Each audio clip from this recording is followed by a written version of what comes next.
জীবনে যতদিন শুক্রবার পাবেন 4টা আমল করতে ভুল করবেন না।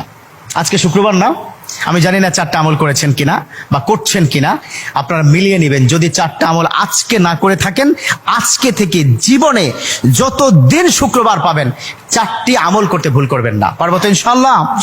ইনশাআল্লাহ। 1, দুরূদ পড়া। আবার বিশ্বনবী দুরূদ সম্পর্কে কত অসাধারণ কথা বলেছেন। একজন সাহাবা এসে বললেন, ইলা রাসূলুল্লাহ সাল্লাল্লাহু আলাইহি ওয়াসাল্লাম, ও নবী, আমি যদি আপনার প্রতি দিনের 1/3 ধরে দুরূদ শরীফ পড়ি আমি কি নিয়ামত পাবো? বিশ্বনবী বললেন, তুমি যদি দিনের 1/3 ধরে আমার প্রতি দুরূদ শরীফ পড়ো তোমার জন্য বিশাল উপকার হবে, আরো বাড়িয়ে পড়লে তোমার জন্য আরো ভালো হবে। সাহাবা মহা খুশি হয়ে গেলেন, ইয়া রাসূলুল্লাহ, আমি দিনের অর্ধেক সময় জুড়ে যদি আপনার প্রতি দুরূদ শরীফ পড়ি তাহলে কি হবে? বিশ্বনবী বললেন, এটা বিশাল শুভ সংবাদ তোমার জন্য, তার চেয়ে আরো বাড়িয়ে পড়লে তোমার জন্য আরো ভালো। সুবহানাল্লাহ। বিশ্বনবীর কথা আবেগতাড়িত হয়ে সাহাবা বললেন, ও নবী, আমি পুরো 24 ঘন্টার যখনই সময় পাবো তখনই যদি আপনার প্রতি দুরূদ শরীফ আমি পড়তে পারি গো নবী। আমার নবী মুচকি এসে বললেন, তাই যদি হয়, ওয়া কানা মাই ফিল জান্নাহ, ও আমার সাহাবা, তুমি যদি 24 ঘন্টা ধরে যখন সুযোগ পাও তখনই দুরূদ শরীফ পড়ো, তুমি আমার সাথে আল্লাহর জান্নাতে যাবে। সুবহানাল্লাহ। এর মানে দুরূদের কি পাওয়ার! দুরূদ এত সাধারণ, কেউ যদি মান করা দুরুদান, যে ব্যক্তি দুরূদ পড়বে আল্লাহ পাক তার মর্তবা, তার মর্যাদা 10 গুণ বৃদ্ধি করে দিবে। সুবহানাল্লাহ পড়েন। যে ব্যক্তি দুরূদ শরীফ পড়বে আল্লাহ পাক তার আমল নামা থেকে 10টি বদ আমল কেটে দিবে। সুবহানাল্লাহ পড়েন।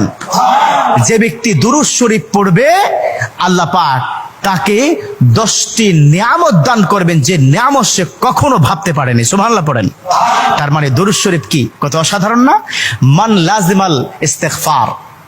দ্বিতীয়টি হচ্ছে ইস্তেগফার পড়া। জুমার দিনে অবশ্যই ইস্তেগফার পড়বেন। ইস্তেগফার কত অসাধারণ কথা। মান লাজিমাল ইস্তেগফার গফিরা লাহু মা তাকাদ্দামা মিন জামবি। যে ইস্তেগফারটাকে লাজিম করে নেয়, অর্থাৎ কথায় কথায় সময় পেলে আস্তাগফিরুল্লাহ আস্তাগফিরুল্লাহ আস্তাগফিরুল্লাহ আল্লাযী লা ইলাহা ইল্লা হুয়াল হাইয়ুল কাইয়্যুম ওয়া আতুবু ইলাইহি। কোথাও ভুলে হয়তো একটু ফেসবুকে কোন একটা নারীর ছবি চলে আসলো, আস্তাগফিরুল্লাহ স্কিপ করে দিল। এরকম ইস্তেগফার যে ব্যক্তি লাজিম করে নিল, কথায় কথায় সুযোগ পেলে যে ইস্তেগফার পড়ে, আল্লাহ পাক তার পিছনের গুনাহগুলো ক্ষমা করে দেয়। সুবহানাল্লাহ। তৃতীয় নম্বর কাজ দেব, জুমার দিনে ভুল করবেন না, সেটা হলো ফজরের নামাজটা আদায় করতে ভুল করবেন না। এখন যদি আমি জিজ্ঞাসা করি, মাশাআল্লাহ, এখানে যতজন আছেন আজকে ফজরের নামাজ পড়ছেন কিনা, মনে হয় না আমি খুব বেশি পাবো যে ফজরের নামাজ পড়েছেন।